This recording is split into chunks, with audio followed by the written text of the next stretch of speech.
These are hardworking Americans with coverage. These are not the uninsured and the destitute, but now they're destitute because of medicine. This is just so wrong on so many levels. And I thought, okay, I sold my company. I had done a couple of other entrepreneurial adventures, and I thought, I'm going to clear my deck. I'm going to go back to Washington as I did when I had to pioneer the field of stem cells and find the pathway. And I'm going to go to Washington. Paging Dr. Cook. Paging Dr. Cook. Dr. Cook, you're wanted in the OR. Dr. Cook, you're wanted in the OR.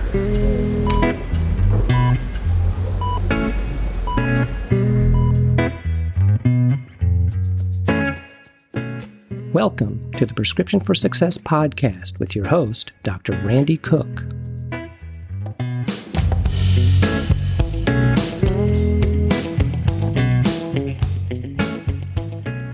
Hello, everyone, and welcome to Prescription for Success. I'm Dr. Randy Cook, your host for the podcast, which is a production of MD Coaches, providing leadership and executive coaching for physicians by physicians to overcome burnout, transition your career, develop as a leader, or whatever your goals might be. Visit MD Coaches on the web at mymdcoaches.com because you're not in this alone. My guest today is not a physician, but she's having an impact on one of the most important topics in all of healthcare in the United States because it affects all of us. She is a self-described healthcare entrepreneur, so let's hear my conversation with Cynthia Fisher, founder and CEO of PatientRightsAdvocate.org.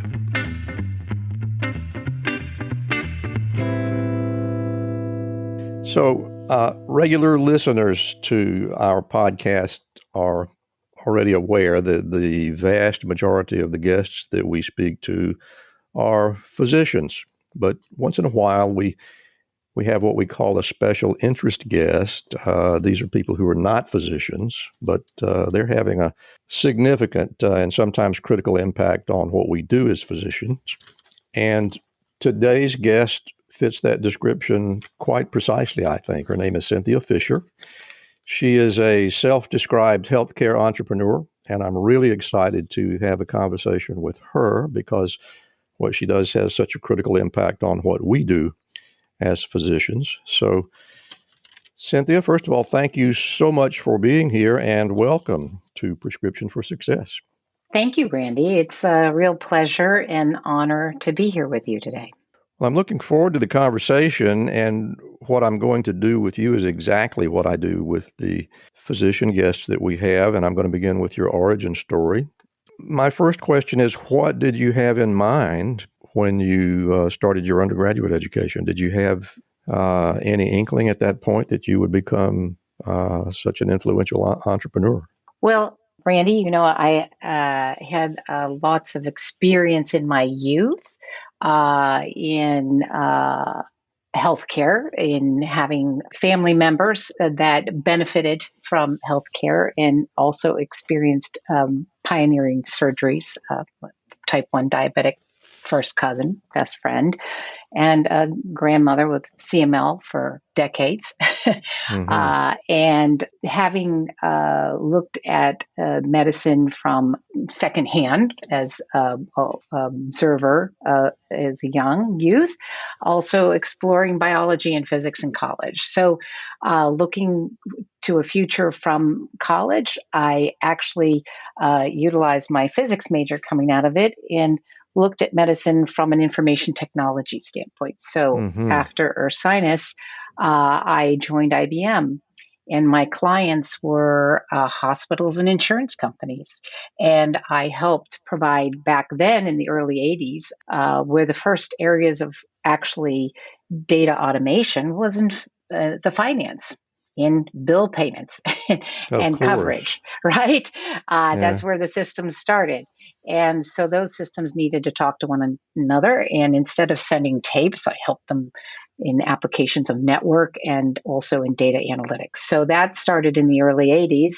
And I also had defense logistics as my client. So fast forward, going after 5 years with IBM and these clients, I went to Harvard Business School. And coming out of Harvard Business School, I was excited to have my first job actually utilize not only the data and the analytics side of experience in healthcare, but I got to go back to the biophysics side of cell processing and using physics and density gradient to separate cells. In that, I joined a company called Haemonetics, where when I left, I was really managing their blood bank marketing division. So I was in blood for many years when with Haemonetics, where I saw an opportunity to become an entrepreneur for an idea that launched and pioneered a whole new industry. And that is, I saw a supply and demand need for stem cells for transplantation. Yeah. And I'm really excited to hear about this. Yes. So the Haemonetics equipment separated bone marrow in blood, peripheral blood stem into a collection of the densely nucleated cells, of which the stem cell layers cells were in those collections. And the cell salvaging equipment in the OR, but also the blood processing equipment was utilized to separate blood into its components, of which nucleated cell level collection, which the stem cells were in, was part of that. So I got to work with bone marrow transplanters around the globe in being able to collect, separate, and freeze these cells for their therapeutic use in bone marrow transplant. And when the first umbilical cord blood stem cell transplant took place, I was running the marketing division, and I thought, oh my goodness, here is blood that is placental and umbilical cord blood thrown out every day in the birthing suites at the beginning of life, which was much needed to successfully transplant patients that were facing life-threatening diseases, such as cancers and leukemia, like leukemia and certain genetic disorders like, say, Fanconi anemia. So what I did is I left Haemonetics knowing that I had a background in logistics from my IBM days and also understanding how hospitals and insurance companies worked. I thought, okay, someone needs to help provide a safe blood product and allow any parent having a baby to be able to collect, test, type, and store their child's cord blood stem cells for potential future use for not just that child, but another family member, where cord blood could be readily used even as a half match for as an alternative to bone marrow in transplantation. So I became a pioneer back in 1992. Yeah, you really did. Yeah, the early days, and helped pioneer a whole new industry. And through my business called ViaCord, which exists today, and millions of cord blood stem cells have been banked, and thousands and thousands of stem cell transplants and lives have been saved today. And we did our first cord blood stem cell transplant collection used in transplant back in 1996. Fast forward many, many years later, the company still exists, and it's a whole new field that at a very transparent price, one patient, all patients, and much lower than any of the nonprofit medical centers, but a gold standard for the transplant programs. We were able to transparently post all of our collection data and the direct collection data to the collection family, and also to provide the data on every outcome. That's a really remarkable story for a lot of reasons. And one thing that I would like to ask you, one thing that really fascinates me about this is how you clearly recognized the potential need and the potential marketability of a really significant scientific discovery, and you had the wherewithal to turn it into a successful business. I am of the impression, and I think a lot of people are under the impression, that that's an unusual story for a, quote, science nerd, if you will. And I'm wondering if you could talk about that a little bit. Did you find yourself to be unique among scientists? Well, I think there are lots of scientists that have pursued their interests and gone into a discipline. And, you see MD and PhDs that work on discovery, right, and basic science, and are able to be experts. And, we all realize, I think, it's about optimizing to get the best outcome and to deliver it efficiently and effectively and at the lowest possible cost to the individual, to their family, to society is a goal, right? So that we can deliver broad access of care at affordable rates and humankind can benefit. I think most people go into medical science or become physicians to really fulfill the ideal that they can make an impact on this planet, right? Sure. And I think, one thing that perhaps I'm blessed is that I think I have, great parents that, I'm blessed that just, believed in, gave us the foundation of love and a solid education, and probably the freedom of belief that you could do and be whatever you want. It took a lot of hard work and tenacity. Hi, I'm Rhonda Crow, founder and CEO for MD Coaches. Here on RX for Success, we interview a lot of great medical professionals on how they grew their careers, how they overcame challenges, and how they handle day-to-day work. I really hope you're getting a lot of great information. But if you're looking for an answer to a specific problem, management or administration challenge, or if you're feeling just a bit burnt out, like maybe you chose the wrong career, well, then there's a faster way to get the help you need. No, it's not counseling, it's coaching. RX for Success is produced by MD Coaches, a team of physicians who have been where you are. I know you're used to going it alone, but you don't have to. Get the support you need today. Visit us at mymdcoaches.com to schedule your complimentary consultation. Again, that's mymdcoaches.com, because you're not in this alone. We'll get back to our interview in just a moment, but right now I want to tell you a little bit about Physician Outlook. If you haven't discovered this remarkable magazine, please do so very soon. It was created by physicians, for physicians, to showcase the intersection between clinical and non-clinical interests. Whether it's writing, painting, cooking, politics, and dozens of other topics, Physician Outlook gives a physician perspective. It's available online and in print. It's really unique among physician lifestyle magazines. And like the Prescription for Success podcast, Physician Outlook amplifies the voice of any physician who has something to say. It also engages patients who still believe in physician-led, team-based care. And Prescription for Success listeners can get 3 months free when you enter our promo code RX for Success and select the monthly option at checkout. That's a really great deal on this stunning publication. And now let's get back to today's interview. I want to get us more into the area of healthcare finance in just a moment, and something else that you're really passionate about. But I also want to ask you about one thing, because it has to do with a subject that breaks the back of so many practitioners today, and that is healthcare technology.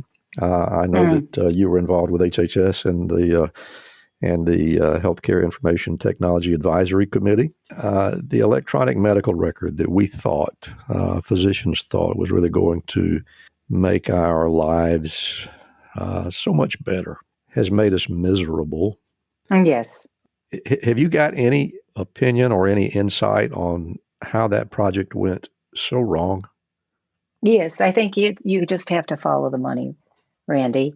Yeah. As I mentioned, back in the 80s, the whole systems with hospitals and insurance companies was really based on financial data, right? Mm-hmm. And unfortunately, when the electronic health record direction came about, the systems and the software that was built for the electronic, record was really based upon 1980s architecture with the Epics and the Cerners of the world that have been monopolistic oligopolies in the healthcare sector, or the Athena Health and the physician practices of the.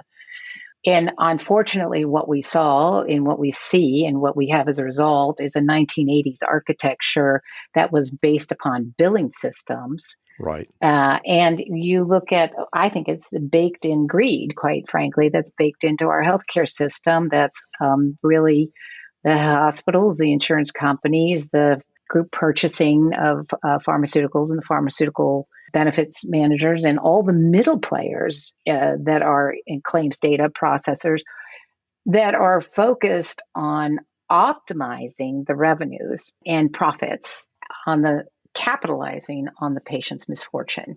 And so the systems themselves and the electronic record has been based upon a financial system rather than being based upon patient care, quality of care, and that record keeping. And I think it's ripe for a revolution. And I sit on the high-tech committee to represent patients and consumers to get access to their data.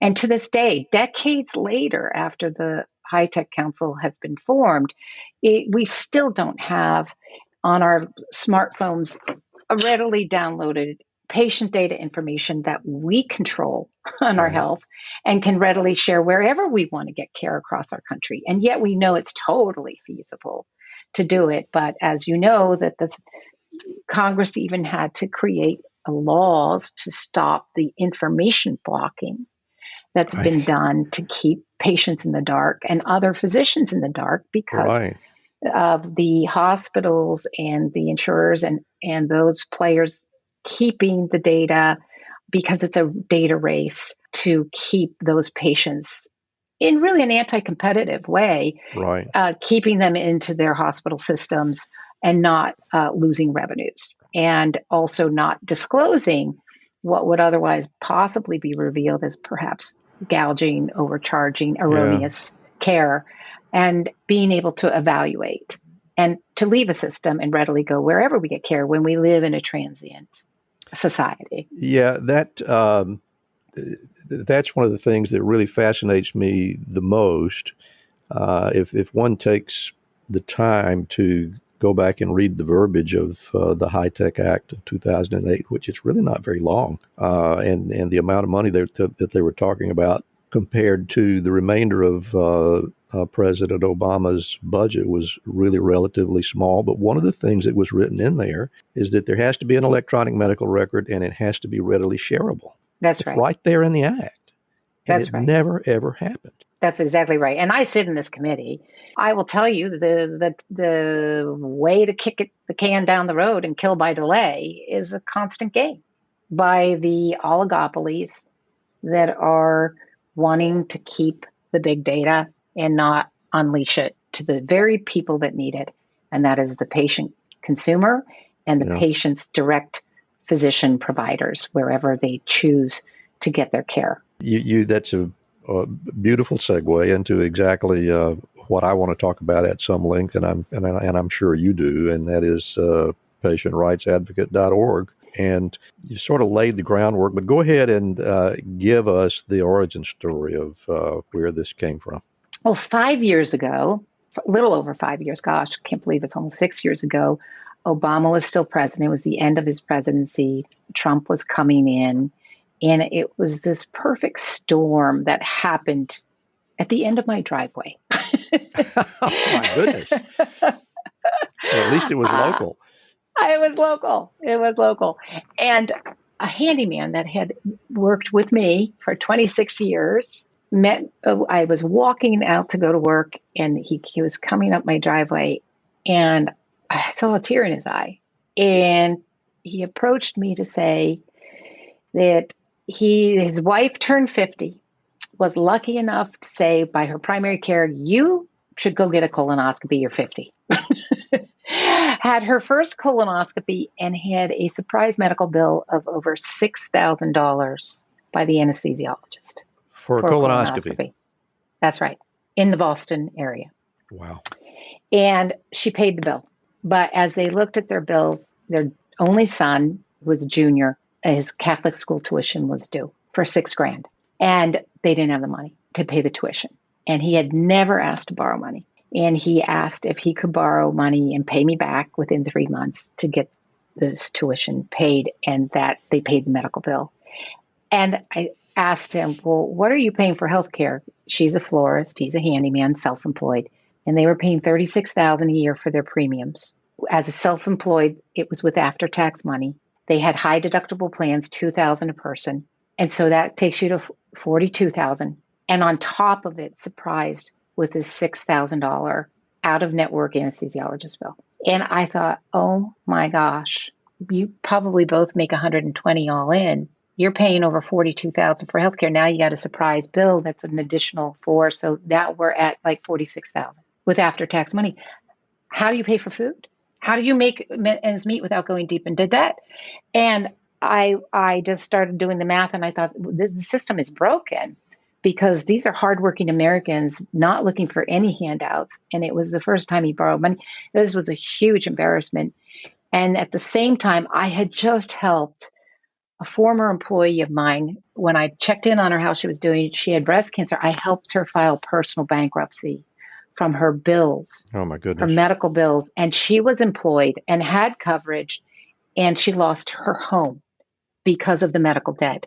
So I helped her file personal bankruptcy that same week and get out of that hole, while another friend had an emergency medical bill of $56,000 that she couldn't pay.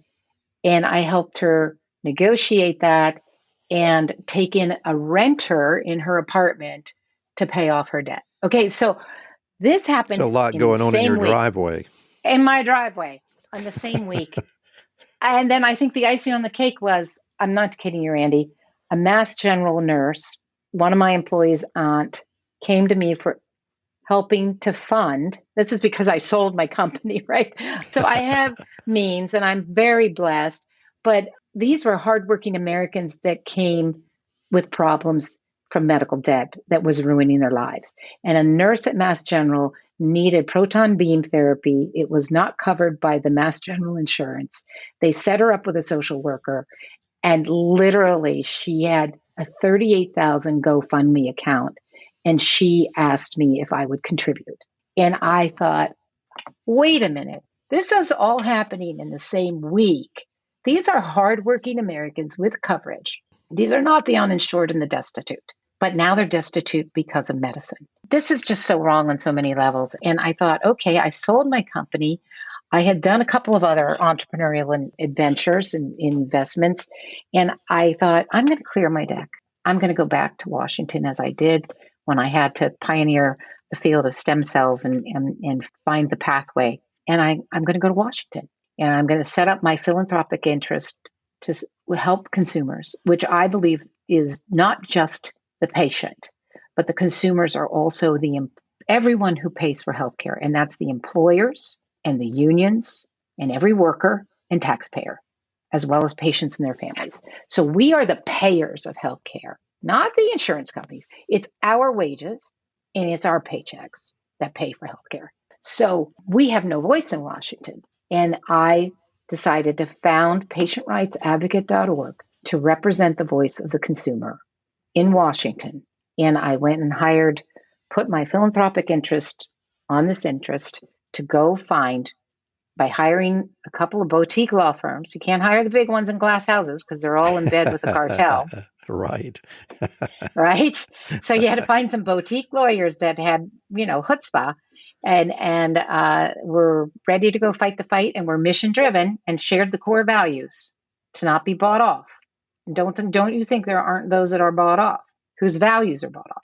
Sure. They basically had to hire those of the same values and ask them to look at existing laws and find out where we have the right to know prices in healthcare before we get care, and where we have the right to get access to our health information and our data, and to get all of this into the hands of the consumer and the patients is our goal. And so this is mission driven, and we found 4 existing laws, 3 800-pound gorillas of them, that basically give us the right to have access to knowing prices before we get care, and unleashing the data and competition, and God willing, hopefully creating a functional, competitive marketplace in healthcare and empower patients. Well, thank goodness it's finally happening. This has been, I practiced medicine for almost a half century. I've dealt with patients who were wrestling with all of the gotchas that came their way after I had done an operation on them. I began to find out the sort of surprises that were popping up with these people that I didn't even know about.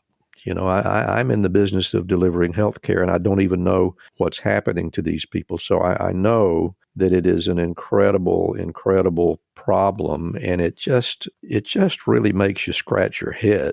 There's nothing else that I know of that you go out and buy and take home and wait around to find out how much it's going to cost.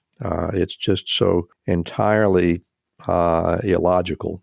So I can't tell you how thrilled I am that somebody has figured out how this issue can be exposed and addressed and hopefully done away with. And so how are we doing on that front? I realize that it's a relatively new project, but are we going to see the day that everybody knows exactly what the price is going to be before they walk into a hospital or the doctor's office or the radiology facility or whatever? Is that something that we're going to see? Randy, I absolutely believe so. And we have a whole slew of people that also believe that this will happen.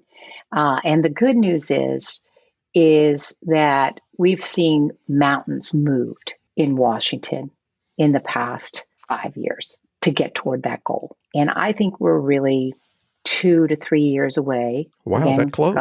God willing, that the Biden administration continues strong to enact on the rules of law that have been put in place to unleash this data to the very patients and the consumers, and importantly, the employers and unions that combined represent over 165 million Americans that have coverage under an employer plan. The first law that was used and found to give patients the rights to get access to all standard charges before they get care is the Affordable Care Act. So this was done during the Obama time, but it was never made into rule of law, into regulation. And so the Trump administration actually, Secretary Azar put it first into rule of law through the executive order by the president that hospitals and insurance companies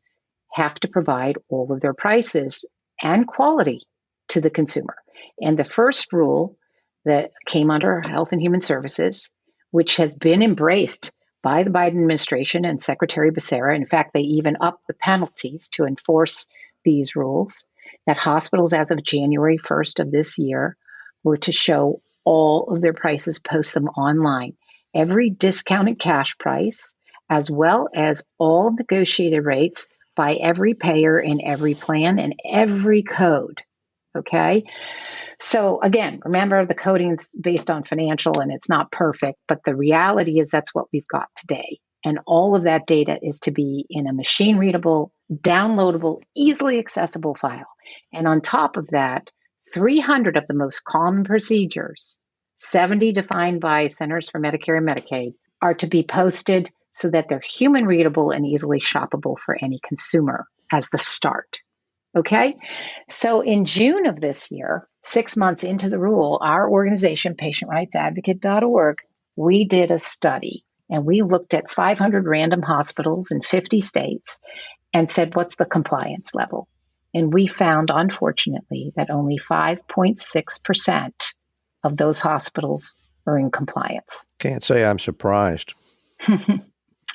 Well, you can't be surprised because the hospitals also sued not to show their prices. In our little train that could, Patient Rights Advocate, we wrote an amicus brief with a Supreme Court litigator who drafted it for both the lower court on advocating why patients can save their money if they're better informed to know prices, and freedom of speech is to also give us, the First Amendment is to give us the right to know and be informed. And we supported the Department of Justice being sued by the American Hospital Association and others. And we won. We won in the lower court. We won in the appellate court. And the good news is Merrick Garland, who's now our Attorney General for the country, was one of the 3 judge panels on that appellate court where we won hands down, and the hospitals had to show their prices starting in January. January 1st of next year, the penalties are increasing to $2 million a hospital. But let me tell you, when HCA brings in billions and billions, double-digit billions of dollars a year, do you think $2 million is a high enough fine? I don't. Yeah, not in my book. Yeah. No. So I think we're going to have to see licensure, accreditation, maybe CEO and CFO attestation that they are complying with the law and not out of compliance are probably factors that are going to be needed to get true enforcement in addition to higher fines. Yeah. But it's a start. And the good news is next year, July 1st, all of the insurance companies are to post all of the negotiated rates everywhere we get care, outside of the hospitals, outpatient care, everywhere, drugs, post them online and let us pull back the curtain so we can see whether our Blue Cross plan or our Aetna plan are actually performing well for us.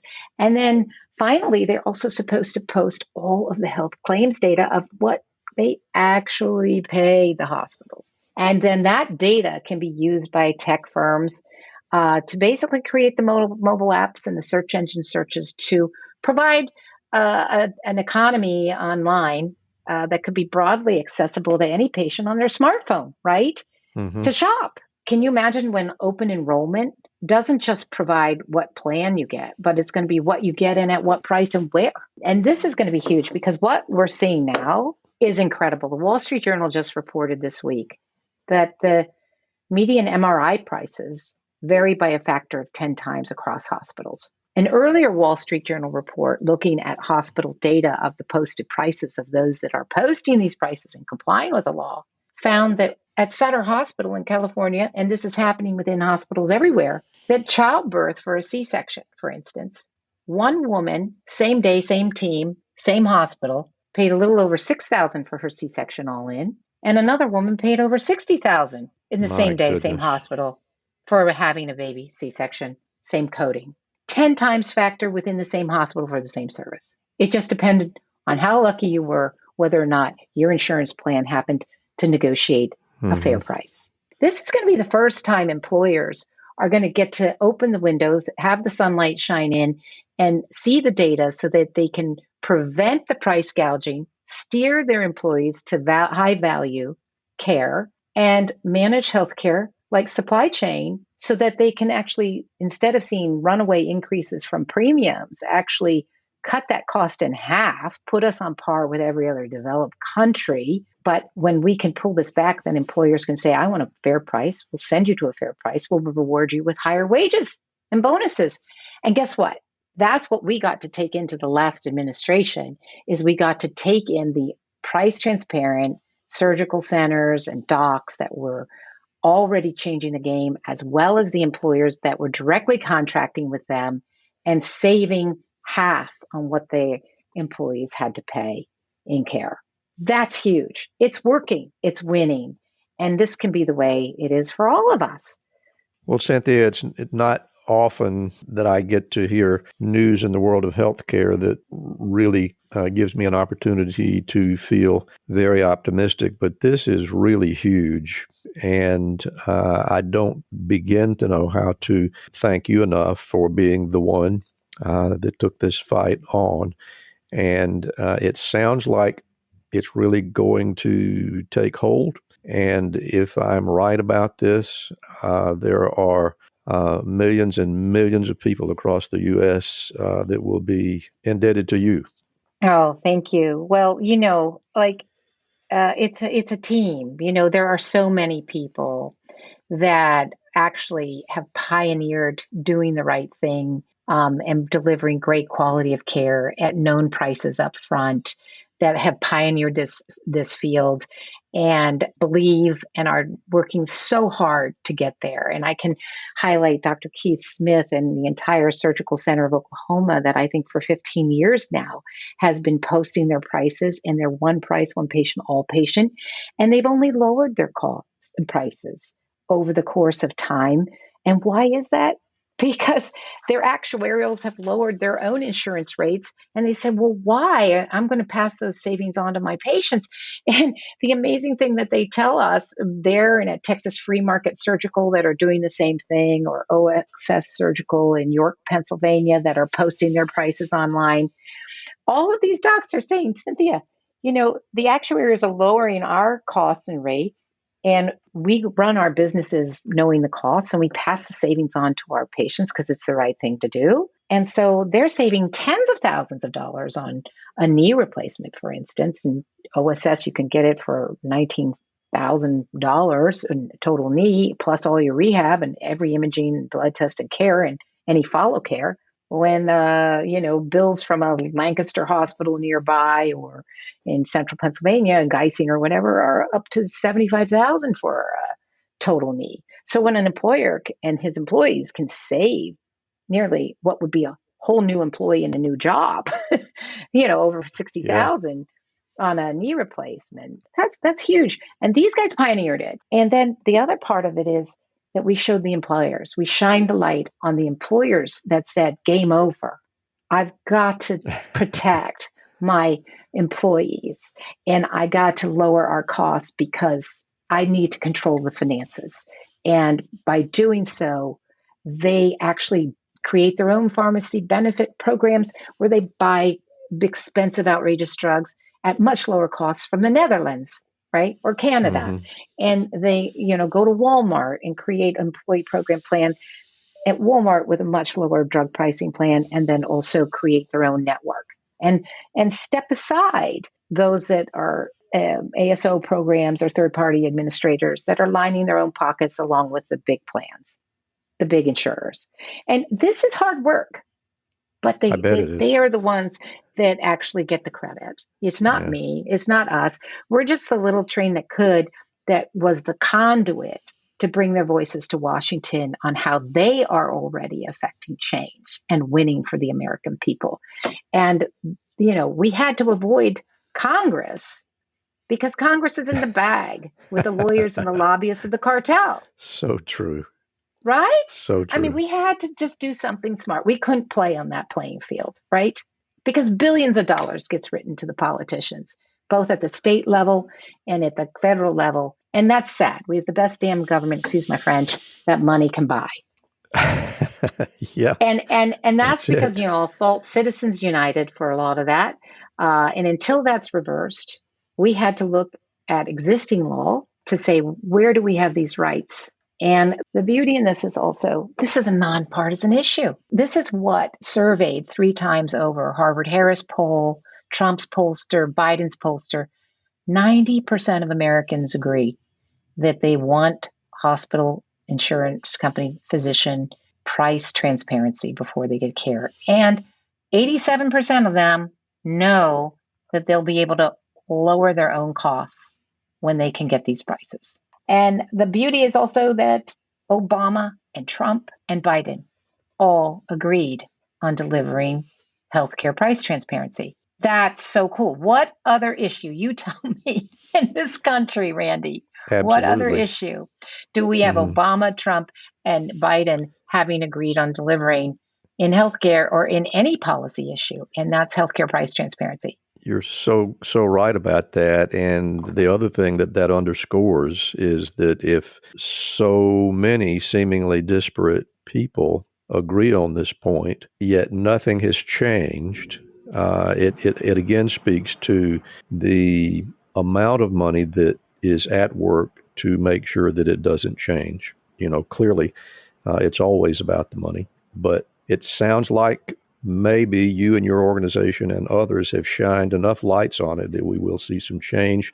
And Cynthia, I've just been fascinated by hearing the story. I am inspired for the first time in my professional life that maybe something really, really good for the consumer might happen. And I and millions of other people will be grateful to you and your organization for shining the light on this. And I've really enjoyed the conversation. But what I'm going to do now is move along to what we always look forward to in the show, and that is hearing you speak to us on your own and not be bothered by my questions. I'm going to close my mic, and Cynthia Fisher is going to give us her personal prescriptions for success. Well, thank you, Randy. If I may first just conclude with how important healthcare price transparency system-wide is to the American economy and to the American patient, is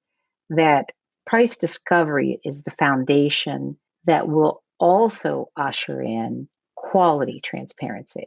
And when people and consumers and employers that help us get and choose plans can literally shop, the question is, what are we going to get? And what is the quality of what we're going to get? And at what price? And those questions start with price discovery, ushering quality transparency, and then unleashing the data on patient care, because patients want to know, well, how many surgeries of knee replacements does this physician perform? How many surgeries? What are the outcomes of those surgeries? What's the infection rate? What's the readmit rate? All of this can be actually provided in quality rankings along with price discovery. And then I think there's a really important part of medicine that hasn't yet been revealed, even among clinicians themselves, is when we have price discovery and we have quality transparency, we also get to see for the first time what is standard of care. For instance, what is standard of care for a mammogram? And will we be able to see this? Is it based upon the equipment that happens to be in that hospital? Or is it based upon, 2D or 3D? Where is the standard of care and at what price, and what is a fair market price? And I think that will be absolutely transform medicine. And once patients are empowered with that, they will not be satisfied to not have also access to their own health information.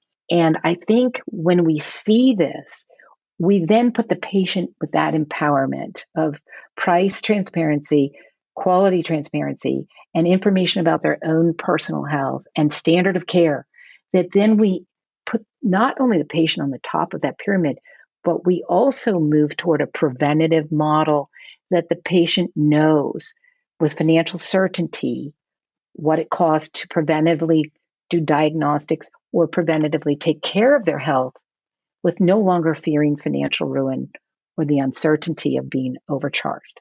So I'm just very encouraged, because I think it has multiplicative effects, and it's really the foundation of transforming and revolutionizing healthcare.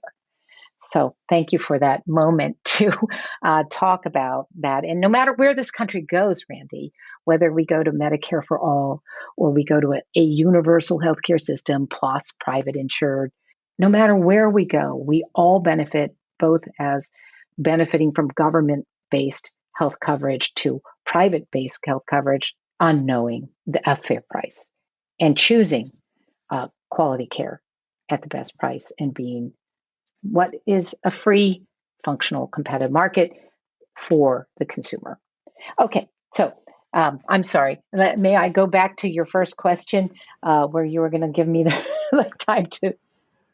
You may, but I just, and you can go ahead. So what's the question again? You can proceed with your prescriptions for success whenever you're ready.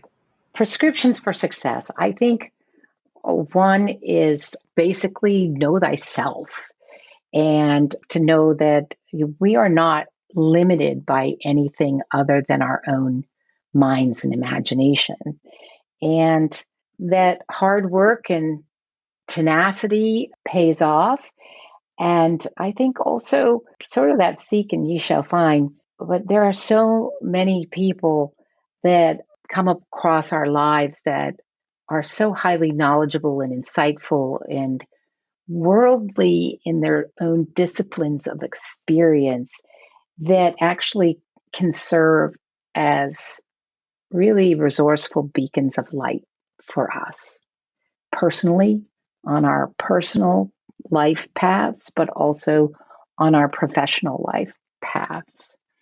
And I think, what makes the world go round is really relationships and people. And so many people that are thought leaders in the best of class in their field or really making market differences are truly accessible to us. And it's usually 1 or 2 degrees of maybe 3 degrees of separation on access to those introductions. And I just think that human nature is really good on many levels, because I think so many people, when asked, really do want to give great advice or help others along the way to shine that light. And I personally, my prescription for success is that was having the wherewithal to kind of get the gumption to go find and ask when needed on helping shine light on professional pathways or an educational hurdle to overcome, or even professionally in starting a business, going after knowing what I didn't know and complementing myself with people that did know, and seeking these people to be involved on a mission-driven endeavor to make a big impact in a big way. And all of us have some level of skills and talents that obviously are better than others. And probably my best thing is just being so grateful for the wonderful people I've been able to surround myself with and by to help either catapult opportunities to make a bigger impact, or just even incrementally along the way, shine a light of adjustments and fine tuning and, to take heed and take time to step back and listen.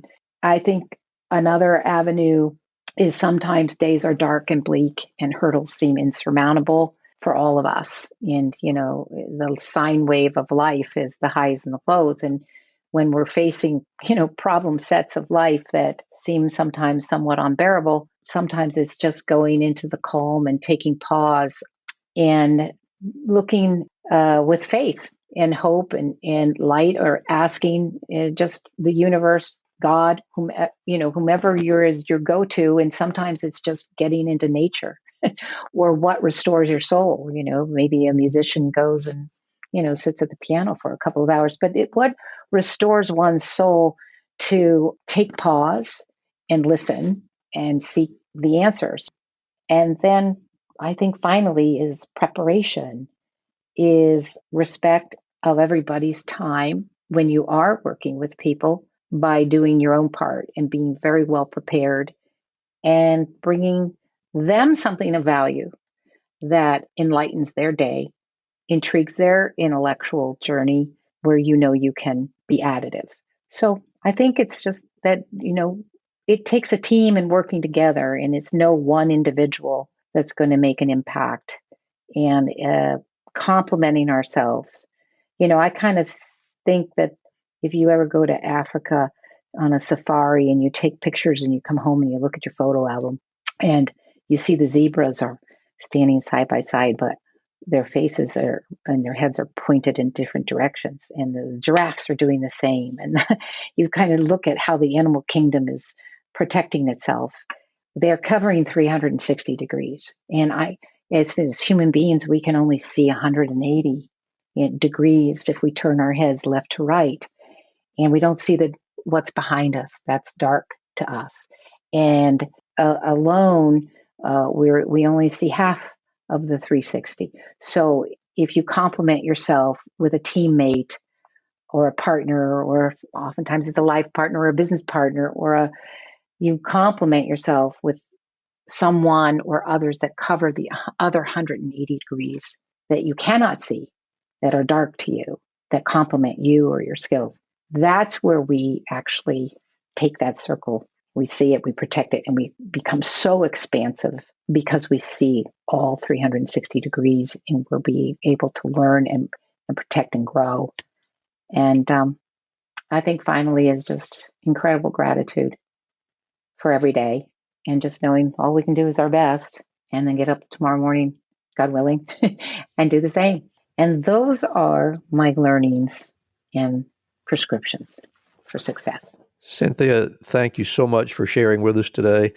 I've really enjoyed this conversation. You have given me great cause to be optimistic, and I'm very appreciative of that. Before we go, I want to give you an opportunity to let our audience know where you can be found, whether it's email addresses, of course, how to find patientsrightsadvocate.org, and anything else you'd like to share. Please go ahead. Yes, I can be found online through our organization, patientrightsadvocate.org. And my email address is cfisher, Fisher, at patientrightsadvocate.org.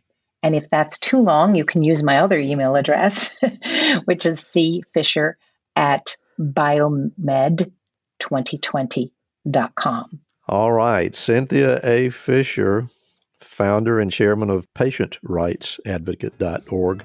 It's been an absolute pleasure speaking with you today, and I thank you so much for being here. Oh, thank you, Randy. It's been my pleasure. Thank you so much for listening today. Remember, you can get more information about our guests as well as hear them face my rapid-fire questions at our Patreon site. And while you're there, you can also subscribe to the podcast, give us a rating, and hopefully offer suggestions on what you'd like to hear in future episodes. Thanks very much to Ryan Jones, who composed and performs our theme music for us. That's all we have for now, so please be sure and fill your prescription for success with my next episode.